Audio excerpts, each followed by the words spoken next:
और अब खबरें तफसील से। महाराष्ट्र के वजीर अक़लियती उमूर नवाब मलिक का महाराष्ट्र के साबिक़ वज़ीर आला फडणवीस के इल्जामात पर पलटवार किया है। उन्होंने कहा है कि फडणवीस के इशारे पर महाराष्ट्र में वसूली हुई है। नवाब मलिक ने नकली नोटों के धंधों से भी फडणवीस के कनेक्शन जुड़े होने की बात कही। नवाब मलिक ने इल्जाम लगाया कि दाऊद इब्राहिम के साथ ही रियाज भाटी को 2 पासपोर्टों के साथ पकड़ा गया है। उनके पाकिस्तान से ताल्लुकात थे।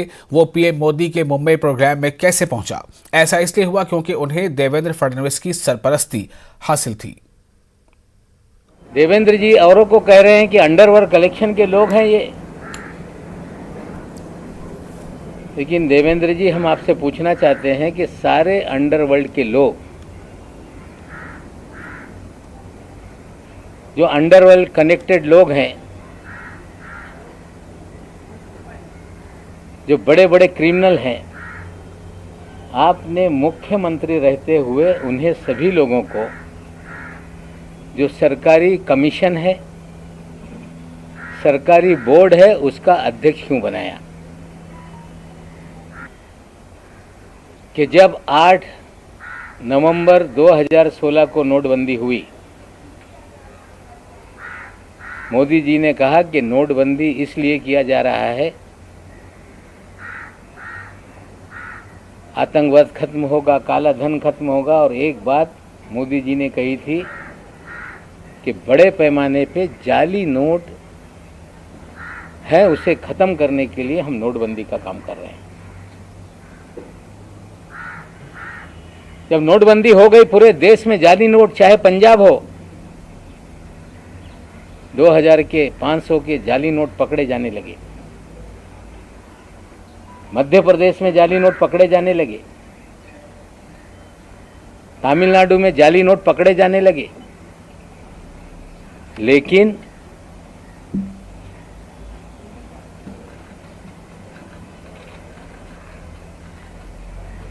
आठ अक्टूबर 2017 तक, लगभग 1 साल तक महाराष्ट्र में जाली नोट का एक भी मामला सामने नहीं आया।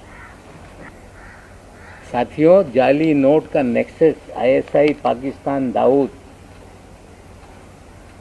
वाया बांग्लादेश, ये पूरी जाली नोट इस देश में फैलाई जाती है। और नवाब मलिक के इल्जामात का जवाब देते हुए बीजेपी के तर्जुमान राम कदम ने कहा कि हाइड्रोजन बम खुद पर और अपनी ही हुकूमत पर फटा है। अटल जी की प्यारी कविता है कि दूसरों के घर में आग लगाने का सपना अपने ही घर में खरा होता है। महाराष्ट्र सरकार के रोजाना पत्रकार वार्ता करने वाले मंत्री आज हाइड्रोजन बम फोड़ना चाह रहे थे, पर उनका दुर्भाग्य रहा वह बम फूटा उनके अपने और सरकार के माथे पर। अब जिस इमरान की वे बात कर रहे हैं और जिस प्रकार की दलीलें उनके सामने आ रही हैं, ये इस बात को कैसे नकार सकते हैं कि इन सारे लोगों के साथ आपके दल के, आपके खुद के और महाराष्ट्र सरकार की मुख्यमंत्री की तस्वीरें कैसी हैं? क्या ये वे लोग आपके दल के नेता हैं? इस बात को आप नकार सकते हो? जिस व्यक्ति विशेष की उन्होंने बात की और हमारे साथ संबंध जोड़ने का प्रयास किया, उसके दफ्तर के उद्घाटन के लिए कांग्रेस के नेता दिल्ली से जगदीश टाइटलर जी आते हैं, वे उसका उद्घाटन करते हैं। कांग्रेस की उन्हें मुंबई शहर की बड़ी पोस्ट दी जाती है। महाराष्ट्र में अब बीजेपी और एनसीपी आमने सामने आ गई है और एक तरफ दोनों पार्टियों की तरफ से बयानबाजी हो रही है, तो अब बीजेपी सड़कों पर आकर नवाब मलिक के खिलाफ एहतजाज कर रही है। बीजेपी कारकुनों ने बीजेपी दफ्तर के सामने एहतजाज किया और नवाब मलिक की मुखालफत में नारे लगाए।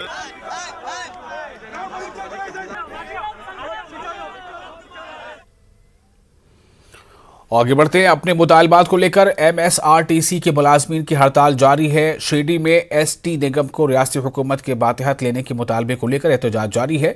शिरडी में कुपरगांव बस स्टैंड पूरी तरह से बंद है। वाज़ेह हड़ताल के चलते एमएसआरटीसी को करोड़ों रुपए का नुकसान हो रहा है।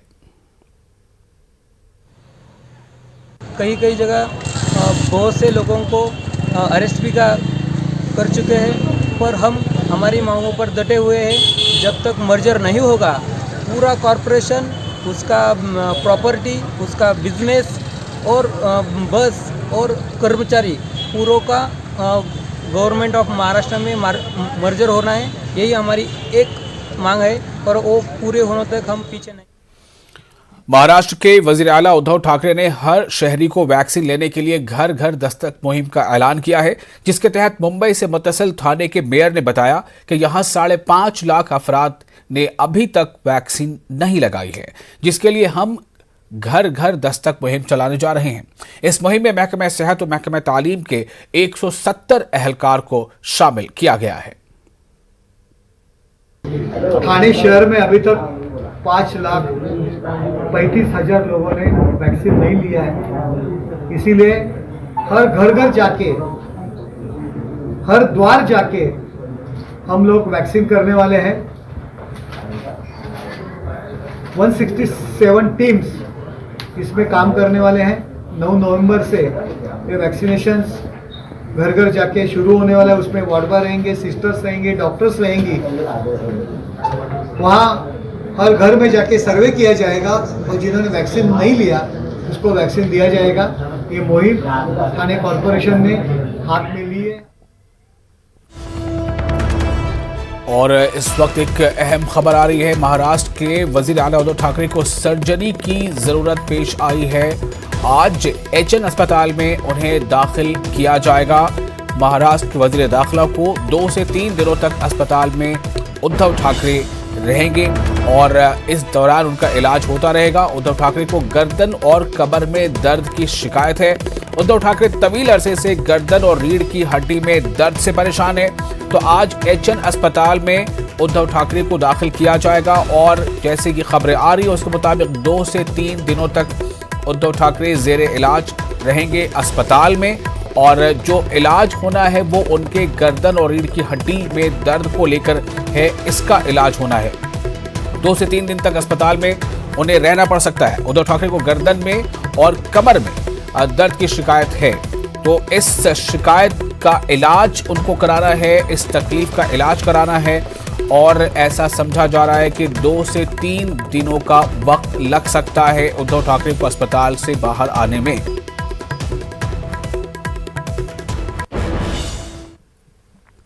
औरंगाबाद में महाराष्ट्र मुस्लिम अवाम कमेटी की जानिब से याद इकबाल प्रोग्राम का इनेकाद किया गया। इस शाया निशान तकरीब में यौम उर्दू की मुनासबत से सहाफ़ियों, समाजी जहदकारों और ज़िंदगी के मुख्तलिफ शोबों में नुमाया खिदमात अंजाम देने वाले हजरात को तहनीत पेश की गई और इनकी खिदमात का अवामी सतह पर एतराफ़ किया गया। एक रिपोर्ट देखिए।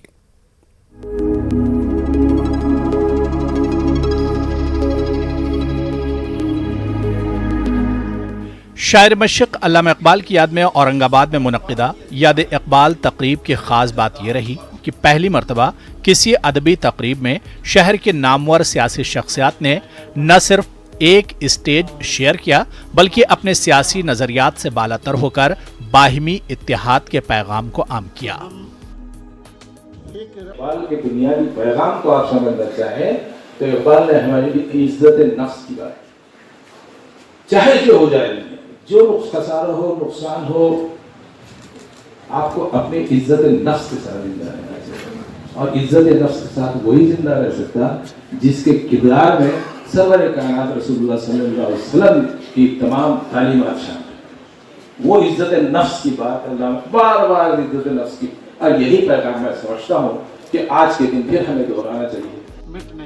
यौम उर्दू की मुनासबत से इस प्रोग्राम में सहाफती, समाजी और जिंदगी के मुख्तलिफ शोबाजात में नुमाया खिदमात अंजाम देने वाले हजरात की खिदमात का अवामी सतह पर एतराफ़ किया गया। इन्हें तहनीत पेश की गई और ट्रॉफी और सपासनामे पेश करके इनकी हौसला अफजाई की गई। अवामी कमेटी के जिम्मेदारों ने इस मौके पर कमेटी के अगराज व मकासिद पर रोशनी डाली। इकबाल की शायरी से हमको ये सीखने मिलता कि किस तरीके से हमको लड़ना है, किस तरीके से जिंदगी गुजारना है, किस तरीके से हमारे दीन पे रहना है, किस तरीके से हमको दुनियाई काम करना है। जब आप पढ़ेंगे तो समझ में आएगा। बस यही हमारा मकसद है। ये प्रोग्राम इन मानों में अहमियत का हामिल कहा जा सकता है कि म्यूनिसिपल कारपोरेशन इलेक्शन से कबल मुस्लिम कायदीन ने एक स्टेज पर नजर आए। न्यूज़ 18 उर्दू के लिए औरंगाबाद से अजहरुद्दीन की रिपोर्ट। और अल्लामा इकबाल की यौम पैदाइश के मौके पर सदा फाउंडेशन उदगीर की जानिब से कुल हिंद मुशायरे का इनेकाद किया गया। मुशायरे में मुल्क के नामवर शुरा ने शिरकत की और अपने कलाम से सामीन को महसूस किया। तकरीब में उर्दू अदब की फ़रोग़ में अल्लामा इकबाल की खिदमात का एतराफ़ किया गया और इन्हें खिराज अक़ीदत पेश किया गया। कुल हिंद मुशायरा सह रोज़ा तक़रीबात की पहली कड़ी थी।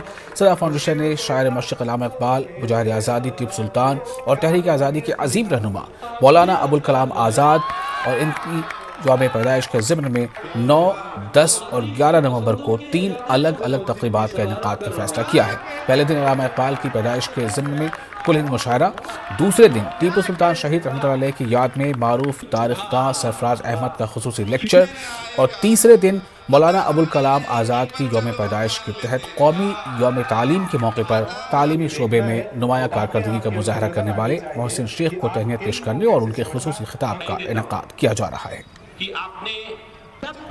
ये जो प्रोग्राम सदा फाउंडेशन ने रखा, हमारे 3 बड़ी अहम हस्तियां अल्लामा इकबाल साहब और मौलाना आज़ाद साहब और हज़रत टीपू सुल्तान साहब की याद में, तो ये एक बड़ा कारनामा अंजाम दिया है। इनको मुबारकबाद भी देना चाहिए और इनके हौसलों को बुलंद करना चाहिए। तमाम लोगों को इनके साथ होना चाहिए।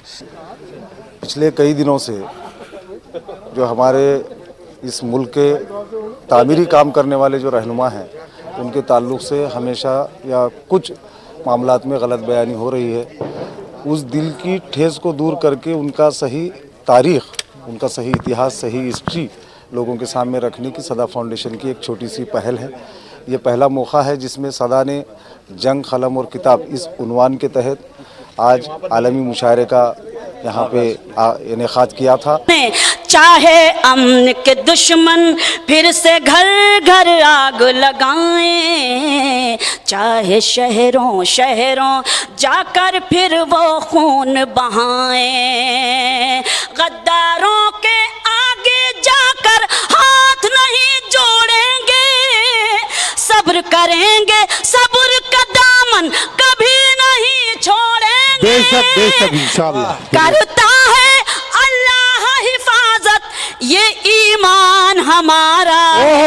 बहुत बढ़िया, बहुत बढ़िया, बहुत अच्छे, वाह वाह। हिंदुस्तान हमारा है, ये हिंदुस्तान हमारा है। फसादी शर पसंदों के इरादे तोड़ सकता है। फसादी शर पसंदों के इरादे तोड़ सकता है, मोहब्बत का अमल अपने दिलों को जोड़ सकता है। क्या होगा इसमें? सुभान अल्लाह। फसादी शर पसंदों के इरादे तोड़ सकता है, बहुत अच्छे। मोहब्बत का अमल अपने दिलों को जोड़ सकता है। अगर हम मजहबी झगड़े वतन से खत्म कर डालें, हमारा देश अमेरिका को पीछे छोड़ सकता है। ये है नफरतों की बस्ती, कोई जिस्मो जान लूटे, कोई ये जमीन लूटे, कोई आसमान लूटे। क्या बात है? किसे रह गुजर पुकारे, क्या बात है? किसे राहज़न बताएं। कहा जाता है इंसान हुस्न तदबीर से तकदीर को बदल सकता है। कामयाबी हासिल करने के लिए कोई ज़ुबान रुकावट नहीं बन सकती। ऐसे ही लगन से कामयाबी की बुलंदियों को छुआ है उर्दू मीडियम के तालिब इल्म अदनान सामी ने। दरअसल अमरावती ज़िला चांदोर बाजार के रहने वाले अदनान ने उर्दू मीडियम से तालीम हासिल करने के बावजूद नीट इम्तिहान में 598 नंबरात हासिल किए हैं।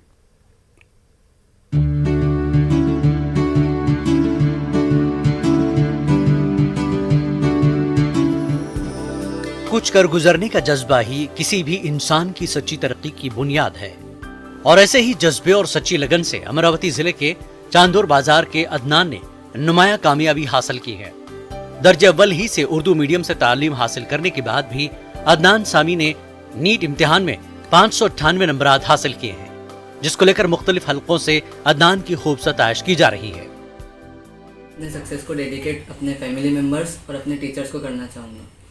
हमेशा मेरे फैमिली का पॉजिटिव एटीट्यूड रहा है मेरे करियर के अबाउट, हमेशा मेरे पेरेंट्स मेरे साथ खड़े रहे और मेरे टीचर्स का भी हमेशा गाइडेंस रहा है और सपोर्ट रहा है। पहले मेरी प्राइमरी तालीम नगर परिषद नगर परिषद उर्दू प्राइमरी स्कूल चांदूर बाज़ार से की है और हाई स्कूल एंड नगर परिषद उर्दू हाई स्कूल से की है अप टू 10th। कहूँगा कि मैं सोशल मीडिया पर अभी तक नहीं था, मैं मोबाइल से मेरा ताल्लुक़ बिल्कुल नहीं था। मैंने जब नीट की प्रिपरेशन की है, मेरे पास एक मल्टीमीडिया मोबाइल था कीपैड का और उसका कॉस्ट सिर्फ 800 रुपये था।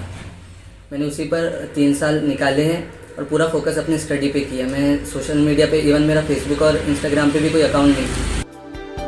अदनान का बचपन ही से ख्वाब था कि वो डॉक्टर बनकर कौम मिल्लत की खिदमत करे। अदनान की नीट में कामयाबी को लेकर उनके अहले खाना में भी खुशी की लहर है। मैं उर्दू प्राइमरी स्कूल में टीचर हूँ और बुनियादी तालीम भी अदनान समी ने मेरे पास में ही हासिल किया है और अल्लाह ताला का शुक्र है कि उसने नीट में 720 में से 598 नंबरात हासिल करके यानी कौम की एक खिदमत अंजाम दी है। ज़बान तरक्की में रुकावट नहीं बन सकती, ये तो अदनान ने साबित कर दिखाया। अदनान की इस कामयाबी पर उसके असातिज़ा भी खुशी देखी जा रही है। अभी जो रुझान है वालिदैन का इंग्लिश मीडियम की तरफ ज़्यादा रुझान है कि इंग्लिश मीडियम में पढ़ाए तो बच्चे ज़्यादा नुमाया कामयाबी हासिल करते हैं। ऐसा कुछ नहीं है, अगर बच्चा मेहनत करे तो उर्दू मीडियम का भी रहा तो वो कामयाबी हासिल कर सकता है। अदनान सामी की कामयाबी मशाल राह है उन तलबा के लिए जो ज़बान का बहाना बनाकर या तो हिम्मत हार जाते हैं या तालीम से दूरी इख्तियार कर लेते हैं। न्यूज़ 18 उर्दू के लिए अमरावती से कमर काजी की रिपोर्ट।